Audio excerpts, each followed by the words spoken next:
नमस्कार। आपके अपने चैनल पर मैं वंदना का स्वागत करती हूँ। आज इस वीडियो में हम एक ऐसे स्पेशल चाइल्ड के बारे में बात करेंगे जिसे हम शैक्षिक रूप से पिछड़ा बालक या बैकवर्ड चाइल्ड या एजुकेशनल रिटार्डेड चाइल्ड कहते हैं। जो शैक्षिक रूप से पिछड़ा बालक होता है वो कक्षा में अन्य बच्चों की अपेक्षा जो है वो मंद रहता है, यानी पढ़ने लिखने और समझने में अपने आप को अन्य बच्चों से पीछे मानता है, सामान्य रूप से कार्य नहीं कर पाता है, जिससे क्या होता है कि उसका जो रिज़ल्ट है, शैक्षिक रिज़ल्ट है, वो क्या होता है, कम आता है, यानी उसका या असफल रहता है। ये जो शैक्षिक पिछड़ापन है किसी भी क्लास में किसी भी विद्यार्थी को कभी भी हो सकता है। पढ़ने में पिछड़ापन होना सबसे गंभीर समस्या है, क्योंकि पढ़ना ही जो है वो विषय का माध्यम है। यदि सभी विषयों में पढ़ेंगे तभी हम शैक्षिक रूप से रिजल्ट लेते हैं। जब बालक पढ़ना ही नहीं जानता तो क्या है, समस्त शैक्षिक कार्यक्रम रुक जाता है। जबकि अगर एक विषय है, गणित में पिछड़ेपन से गिनने नापने इसमें त्रुटियाँ होती हैं। बहुत सारे विषयों में पिछड़ा होना या किसी एक विषय में पिछड़ा रहना शैक्षिक पिछड़ेपन की ओर जो है हमें बताता है। शैक्षिक पिछड़ेपन की ओर जो है हमें विशेष ध्यान देना चाहिए। शैक्षिक रूप से पिछड़े बालक को समझने के लिए मैंने यहाँ पे कुछ परिभाषाएं और कुछ ऐसे अर्थ दे रखे हैं जिसे आप सरलता से समझ जाएं। ऐसे बालक जो औसत या सामान्य बालकों की तरह जो शैक्षिक प्रगति करने में असमर्थ रहते हैं, पिछड़े बालक कहलाते हैं। उनका जो रिज़ल्ट है वो सामान्य रिज़ल्ट नहीं होता है। और यदि रिसर्च की बात करें तो जो है शैक्षिक पिछड़ेपन की जो है कोई संख्या नहीं है, लेकिन हम रिसर्च जो कहती है कि जितने भी विद्यालय हैं, सामान्य विद्यालय, उनमें शैक्षिक रूप से पिछड़े बालक जो है वो 33% के लगभग मिल जाते हैं। कुछ परिभाषाएं जो पिछड़े बालक की दे रखी हैं मनोवैज्ञानिकों ने, वो हैं हर्ट के अकॉर्डिंग देखते हैं। अकॉर्डिंग टू हर्ट क्या कहते हैं कि पिछड़े बालक वे होते हैं जिनकी शैक्षिक उपलब्धियां उस स्तर से निम्न स्तर की होती हैं जिनके लिए वे योग्य होती है। दूसरे हैं स्कूनैल की। स्कूनैल क्या कहते हैं, पिछड़ा हुआ विद्यार्थी वह है जो अपनी आयु के अन्य विद्यार्थियों की तुलना में अत्यधिक शैक्षिक दुर्बलता को प्रदर्शित करे। शैक्षिक दुर्बलता को प्रदर्शित करना जो है शैक्षिक रूप से पिछड़ा बालक या बैकवर्ड चाइल्ड या एजुकेशनल रिटार्डेड चाइल्ड कहलाता है।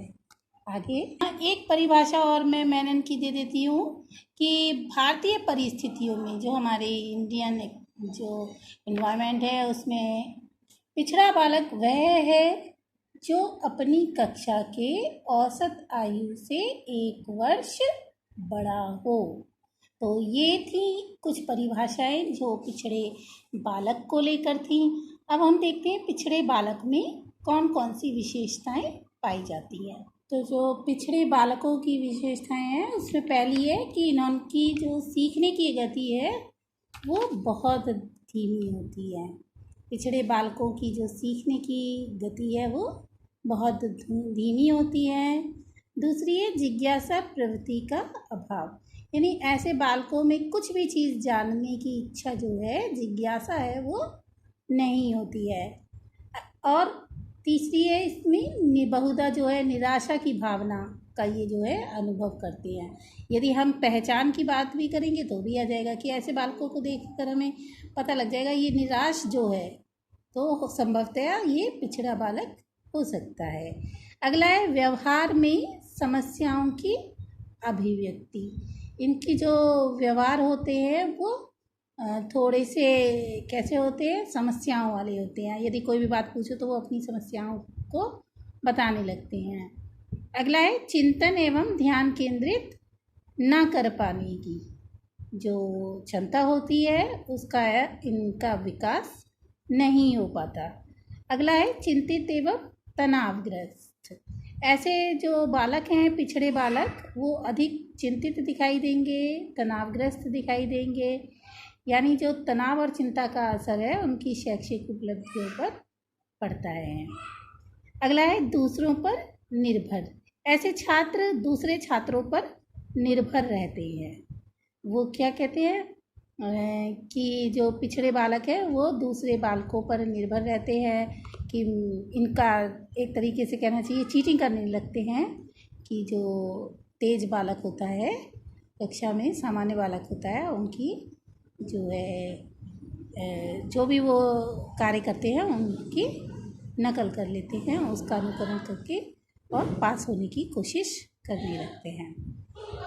अगला है मौलिकता का अभाव। पिछड़े बालकों में जो है प्राय मौलिकता का अभाव पाया जाता है जिसके कारण वो जो है नवीन समस्या पर जो है विचार नहीं कर पाते। जो अगला है वो है प्रवाह विहीन।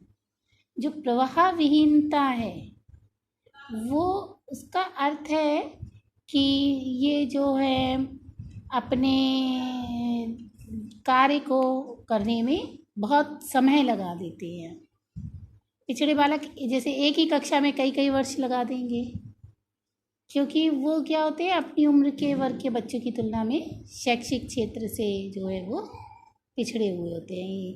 तो वो अपने कार्य करने को जब कई वर्ष लगा देते हैं तो वो फेल, इसको कहेंगे उदाहरण से कि अगर फेल होना लें तो इसको प्रभावहीनता कहेंगे।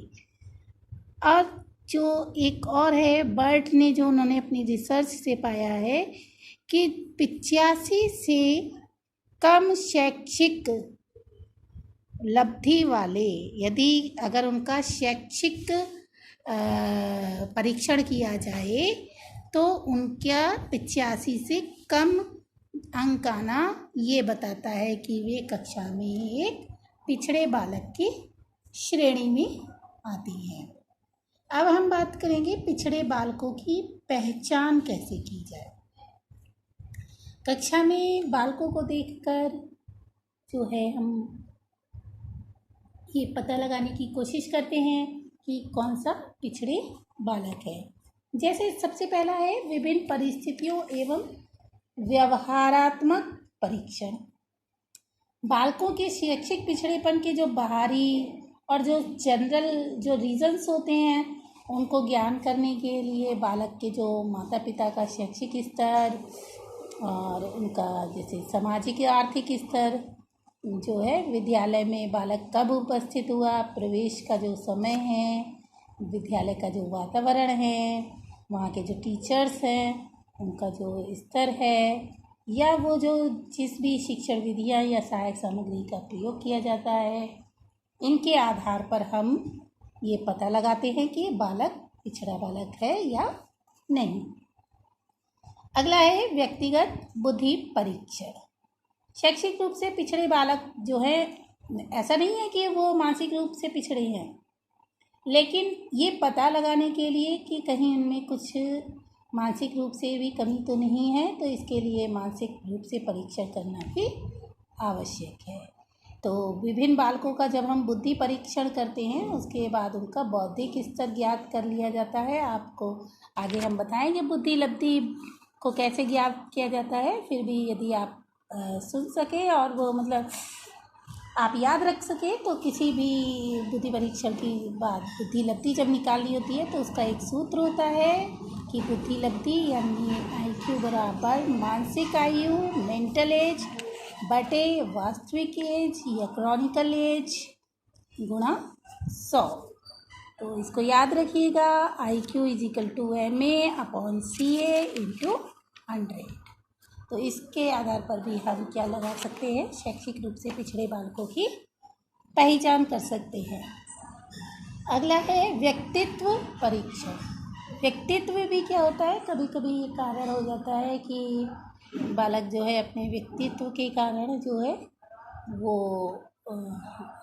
को समायोजित होते हैं या जो है उनकी शैक्षिक लब्धियाँ जो होती है वो कम आती है। अगला है केस स्टडी। तो जो केस अध्ययन है वह भी एक पहचान करने का तरीका है कि बालकों की किस तरीके से हम जान पाएँ कि बालक जो है वो शैक्षिक रूप से पिछड़ा बालक है। जैसे कभी कभी विद्यालय में जो है अनेक प्रकार के ऐसा वातावरण होता है कि बालक कुछ समायोजित हो जाता है, या ऐसे किसी विषय में उसकी अज्ञानता ज़्यादा हो जाती है, या फिर प्रेरणा और प्रोत्साहन की कमी हो।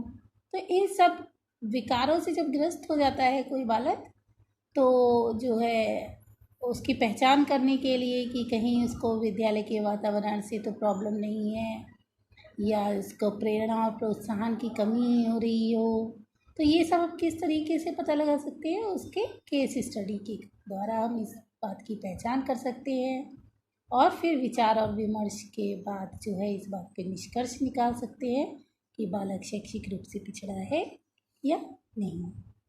अगला है शारीरिक तथा इंद्रिय परीक्षण। शारीरिक और इंद्रिय परीक्षण कर भी हम पिछड़े बालक की जो है ये पता लगा सकते हैं कि बालक जो है शैक्षिक रूप से पिछड़ा है। तो इसका कारण कहीं शारीरिक या उसकी इंद्रिय जनित कमियां तो नहीं हैं। तो ऐसे सभी बालकों की वैसे तो करानी चाहिए शारीरिक और इंद्रिय परीक्षाएं, लेकिन जो शैक्षिक रूप से पिछड़े बालक हैं उनकी जो है शारीरिक तथा इंद्रिय परीक्षण विशेष रूप से ध्यानपूर्वक करना चाहिए। ये बैट्स भी कहते हैं।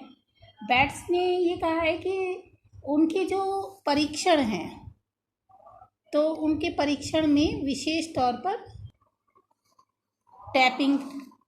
टैपिंग यानी कि जो है उनके हाथों की पकड़ जो है वो कैसी है। दोनों ही हाथों से हमें कागज़ और पेंसिल इस तरीके को पकड़वा कर जो है परीक्षण करना चाहिए। अगला है थ्रोज यानी प्रक्षेपण। तो बैट्स भी कहते हैं कि थ्रोज के द्वारा यानी प्रक्षेपण के द्वारा भी हमें जो है बच्चों का टेस्ट ले लेना चाहिए। इसके लिए बहुत सारे प्रयोग हैं। और अगला है टेली बाइनोकुलर मतलब इसके परीक्षण से हम क्या पता चला सकते हैं कि बालकों में कहीं कोई आँखों के विकार में तो नहीं है, आँखों में तो कोई विकार नहीं है जिसके कारण जो है वह शैक्षिक रूप से पिछड़ रहा हो। और मस्तिष्क में यदि कोई गुम चोट या इस तरीके की चोट हो तो भी पढ़ने लिखने में क्या होती है, कठिनाई होती है, जिससे बालक शैक्षिक रूप से पिछड़ा हो जाता है। तो ये सब कुछ पहचान करने के तरीके हैं बैट्स ने बताए, और कुछ सामूहिक परीक्षण के द्वारा और व्यक्तिगत परीक्षण के द्वारा और बुद्धि परीक्षण के द्वारा जो है अचीवमेंट टेस्ट और इंटेलिजेंसी टेस्ट, ये दो बहुत महत्वपूर्ण परीक्षण हैं किसी भी छात्र का ये पता लगाने के लिए कि बालक जो है वो बैकवर्ड चाइल्ड है या नहीं। तो आज इस वीडियो में हमने जो है बैकवर्ड चाइल्ड या एजुकेशनल रिटार्डेड चाइल्ड का जो स्टडी की है उसकी पहचान करने के तरीके जाने हैं, वो आपकी परीक्षा में काम आएंगे। नमस्कार, फिर मिलेंगे।